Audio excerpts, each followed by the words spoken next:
You are tuned into Environmental as Anything. Peter Dutton has vowed to cut funding from the Environmental Defender's Office during a speech to the Chamber of Minerals and Energy in Perth. The EDO is an independent organisation which advocates for climate change and environmental-related legal action. However, Mr Dutton says continued funding of the EDO could affect jobs and productivity. And if advocacy wins out against economic pragmatism and against the science, then the activists will turn their attention to other live exports, to other sectors, and it's not productive for our future. The Environment Defender's Office is largely funded by donations, with state grants making up only 10% of funding. Noah Seckham, National Radio News, Canberra. Now on Environmental as Anything, I'm very pleased to have with me Zali Steggall, MP. Zali was elected to the House of Representatives, the Federal Parliament, as the representative for Warringah in New South Wales in 2019, a good 3 years before the wave of teal independents who followed her in 2022. She was elected on a strong program of action for climate and toppled then Prime Minister Tony Abbott. I was very interested to hear Zali's perspective on how the current leader of the Liberal Party's pandering to the fossil fuel industry would be received in blue ribbon Liberal seats. Zali Steggall, thank you for joining Environmental as Anything today. Thank you for having me. Oh, you're most welcome. You've done a lot of important work on the climate over the years you've now been in Parliament. This week, Peter Dutton is threatening to slash support for independent legal services to community groups using legal means to advocate for climate justice. How do you think this is likely to play out for him electorally? I think this is the leader of the opposition playing to his party donors, the fossil fuel industry, really looking at stamping out any objections or any, avenue or assistance to get to the courts to actually make sure due process and, communities that have the opportunity to be heard and object to projects that will impact them. So, no, I strongly support the funding of EDO. I appreciate sometimes certain cases are not run as they should, but overall it's a very essential part of a robust process of assessing the merit of applications and projects and assessing their impact on our environment and nature. Dutton made his comments to a fairly select audience at the Chamber of Minerals and Energy in Perth. Do you think he might have an agenda aside from appealing to voters there? Well, I think it's not just about voters. I think it's more, it shows clearly where his priorities are. He is very focused on preserving the rights and, continuing with fossil fuels and just at the complete disregard of the safety of our communities and our well-being due to climate change impacts from the fossil fuel industry. So there are very few ways in which damaging projects can be halted and or questioned, and clearly that avenue through, climate litigation is an avenue that is effective in at least delaying sometimes, but also putting the pressure on projects to really justify their approval, putting pressure on governments around that approval system. And I must say I'm not surprised that someone like Peter Dutton is, opposing that and hoping, would threaten that kind of funding. Yeah. I thought it was interesting to note that when on reading the transcript of his speech that he had to apologise because his program had been disrupted as there was very significant rain events in his electorate, swift water rescues and people have been inundated with flooding, and then goes on to attack the community's capacity to respond to climate emergencies. Yes. Look, there's a big disconnect between the many who fight against action on climate change, who are the delaying tactics and really holding on to the past.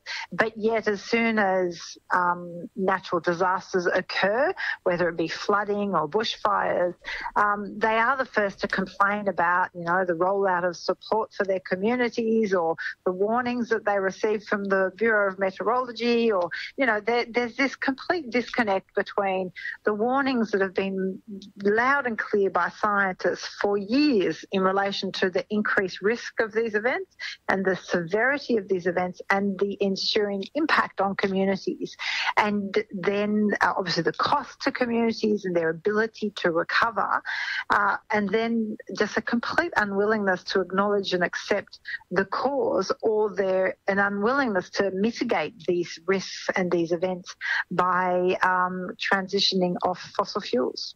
He's used the term lawfare to describe the activities of the community using legal means. Slightly ironically, I find again that they have deep complaints about anybody doing anything illegal to oppose climate change, but they also have a deep antipathy for anyone doing anything legal.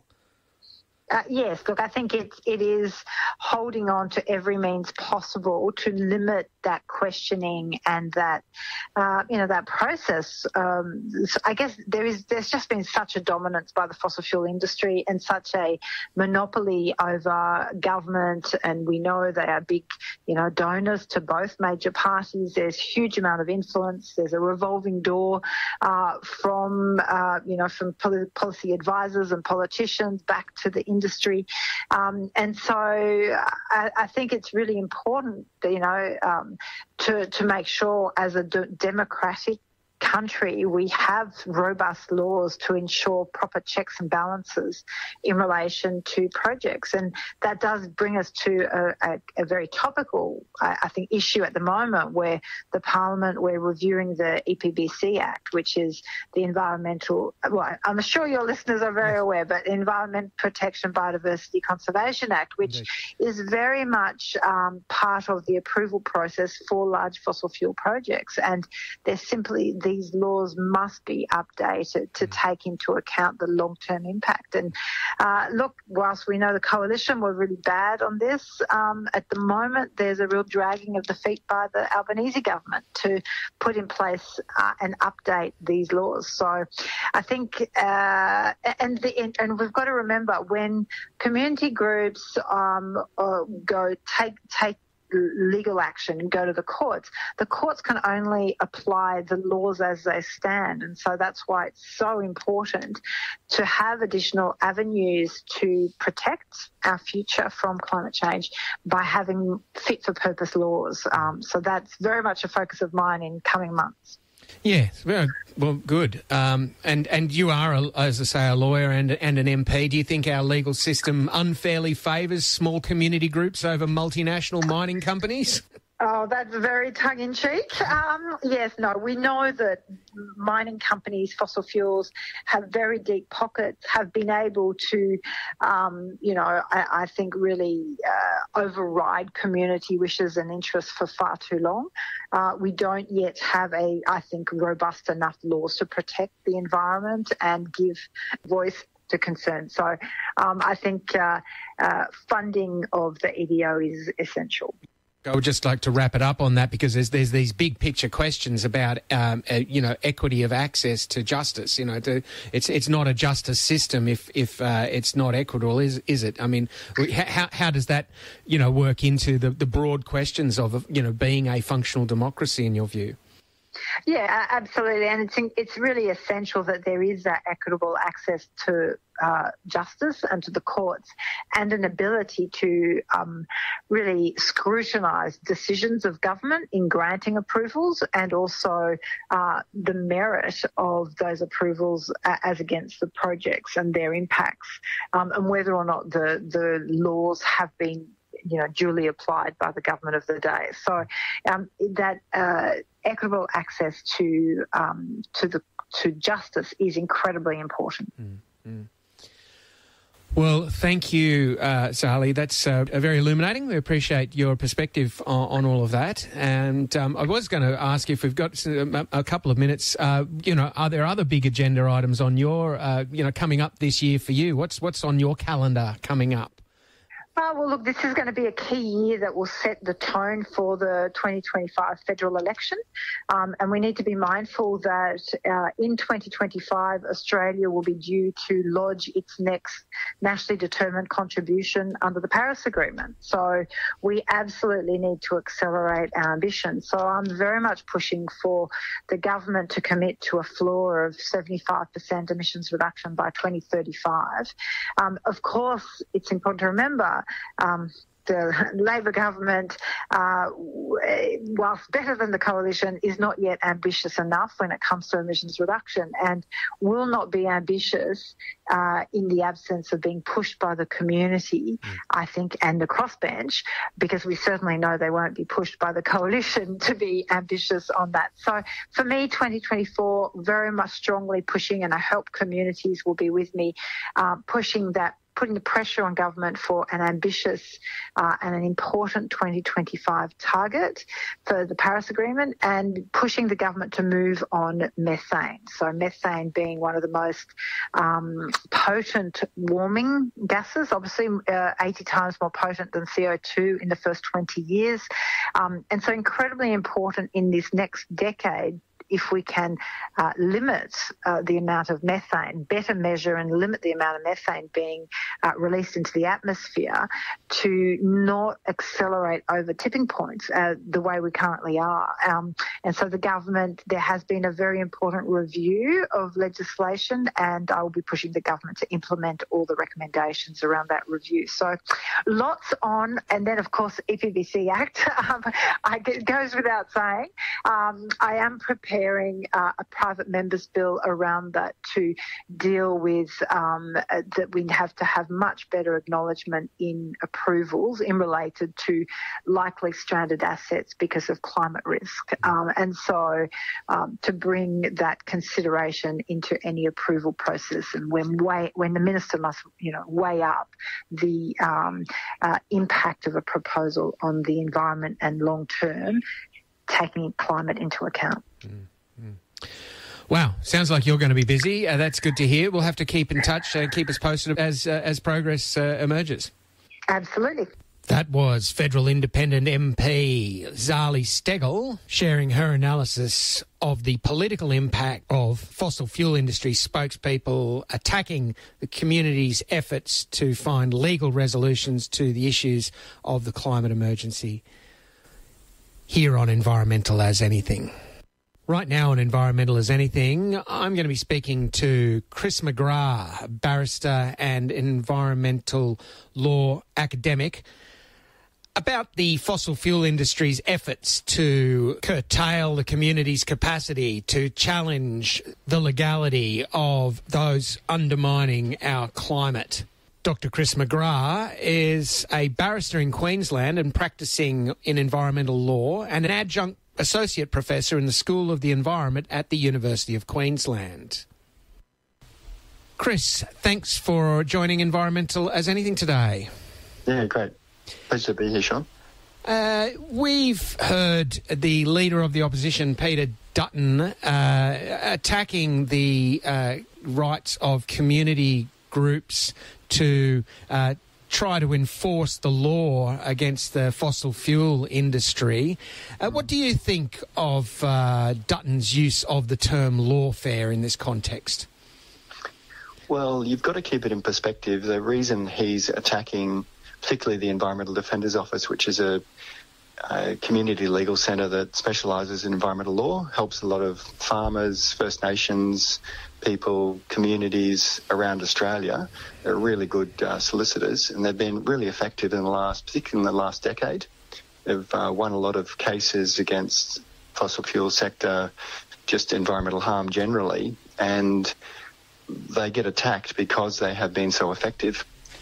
So lawfare was a term that really sort of grew up about 5 years ago, and it's just used as a derogatory term for people going to court to protect the environment when the government doesn't like it, doesn't like being challenged. The fossil fuel sector doesn't like being challenged, particularly when they lose. So it's just a derogatory term that they're, trying to throw mud and make it sound like it's bad, but it's really people enforcing the law often and holding decision makers to account for bad decisions. Yeah. It seems like a pattern of behaviour that they object to people taking illegal action to protest against the climate emergency, but they also object to anyone taking legal action. Yeah, it is. There's a real irony.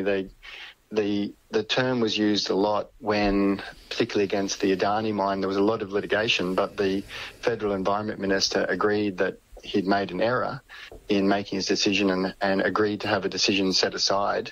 And the Attorney General at the time, George Brandis, came out and called it lawfare, and vigilante greenies was the sort of terms that were bandied around. And the irony was that the Federal Environment Minister had agreed that his decision was wrong and the case was successful, and yet they were still criticising it for... Well, it's irony to call someone a vigilante for going to court. The idea of a vigilante is someone who takes the law into their own hands and goes and enforces it themselves. So it's really a contradiction to say, well, if you go to court, you're a vigilante. I mean, you're enforcing the law. Do you think it's part of a pattern of lawless behaviour from the fossil fuel industry? Oh, there's a lot of layers to that question. They don't like being held to account. Certainly federal and state governments generally around Australia, they basically act as a protector of the fossil fuel sector. We see that with, just coal and gas. We should have gotten out of coal and gas 2 decades ago. The climate emergency we've got says we shouldn't be approving any coal and gas. We should be getting out of it as quickly as possible, and yet we continue to get approvals and the government defending the whole sector when really they are climate criminals. We should be, shutting them down. So the government, uses its power as the regulator and the government of the day to protect the sector and keep it going. And we have got a lot, we've got a lot of problems in Australia stemming from the capture of our government by this sector, and a lot of harm is being done now. It's hard to see the end of, can't see the light at the end of this tunnel at the moment. Dutton has said that the Environmental Defender's Office have been given funding by the federal government to wage lawfare, and he's called them a proxy for the government's true intent in relation to the fossil fuel industry. Do you think that the actions of the Environmental Defender's Office are necessary for the government? Do they need the EDO in order to be able to enforce these laws? I mean, if they had the intent of following through with the actions that the EDO are initiating, would the government need the EDO to do so? No, not really. Labor is still pretty weak on environment, and we still, Tanya Plibersek got a lot of time for her. She's an amazing leader, but Labor is captured by the fossil fuel sector, and they continue to approve these projects. Tanya Plibersek could be rejecting coal mines right now under the law as it stands, saying, no, we've got a climate emergency, we shouldn't be approving coal and gas. But the politics are against that. The EDO is really going in and fighting often for reality, to try and, hold bad decisions to account and say this is wrong. So, but it's very difficult as a community legal centre to take on the government and massive companies. They're often a David and Goliath battle, and EDO's, representing the little guys, and the big guys don't like it. They don't like the fact that they've actually been very effective for the last decade. Yeah, so you wouldn't say that the legal system unfairly favours small community groups over multinational mining companies? No way. That is, I'm trying not to swear, but that is just such a joke. There is so much I'm a lawyer, and there is so much that favours, if you've got a lot of money, you can go to court and litigate and litigate and litigate and just wear the other side down. And money and power are just such powerful tools when you go to court. Small community groups that are typically represented by the EDO, they don't have a lot of power. It's bloody hard for them to win. And, it's just such, I'm not going to swear, but it's just such crazy, upside down sort of Donald Trump view of the world that, to think that the EDO and small community legal centres have too much power in the legal system. They are fighting with, you're basically fighting against someone with, nuclear weapons, and you've got like sticks and stones. And,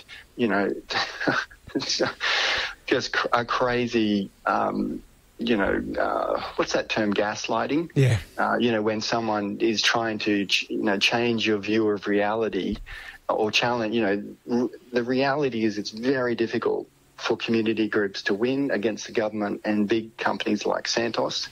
And, this case that's led to the criticism of the EDO is an amazing case. It's a human rights case. They're representing, First Nations people that don't have a lot of power and they don't have a lot of money.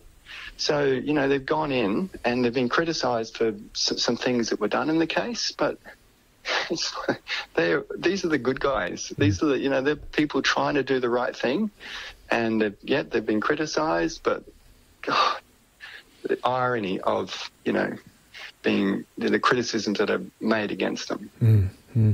Well, it actually leads me to a broader question, which I'd like you to think about, which is what role do you think that equitable access to justice actually plays in a functional democracy? Look, I think it's important. I think it's really important, but the huge problem that we've got with environmental law in Australia right now is that our governments, our regulators, are captured by, fossil fuel sector and just big business generally, and aren't enforcing the law. And while community groups and, the EDO have a really important role, they can't replace the powers that, like the police have, or, environmental regulators generally at a federal and state level don't enforce the law against mining companies and farmers. And so the EDO going in and acting for some community groups, you don't have the investigative powers, you don't have the money, you don't have just the ability to go in and do a lot of cases that are proper, so we can't replace government, proper government with community actions. So the community actions that are happening, it's a bit like, building sandcastles to hold back the tide. We're just overwhelmed by the approvals of, big coal mines and gas projects in the face of, the hottest year on record and, the catastrophes that we're facing now in terms of climate, and we're still approving these massive projects. It's absolutely insane. And yet government's doing that, and it's, so you can't replace a functioning government and a functioning regulator with community legal actions. Having said that, community legal actions, when government isn't working, they're still important, and I do a lot of that sort of litigation, so it's I think it's important, but I also think we need to keep in perspective that it's not, replacing the role of government. We can't do that. We're trying to do the best we can with the tools we've got and the limited resources we've got. Chris, I think that's a great summary of the legal situation. Have we missed anything? Do you think there's anything important that we haven't covered? No, I just think the crucial point to make is we have to keep in perspective the criticism of the EDO. They do a great job with very limited resources, and, it is really gaslighting to attack them and saying they're, this lawfare. It's just not reality. It's just, Donald Trump view of the world. Just, you've got to take your brain out and put it in the bin if you're going to accept this sort of stuff. But, Peter Dutton, they spin it, and the gas sector spins it. It's just, these terrible organisations. So perspective, I think, is really important. Indeed. Well, thanks for your perspective today, Chris, and good luck with all of your endeavours. Yeah, thanks, mate. Yep. Much appreciated. That was Dr Chris McGrath from the University of Queensland School of the Environment and a barrister in Queensland, speaking to us about the legal implications of the fossil fuel industry spokespeople attacking the rights of community groups to legal representation in the fight for climate justice, here on Environmental as Anything.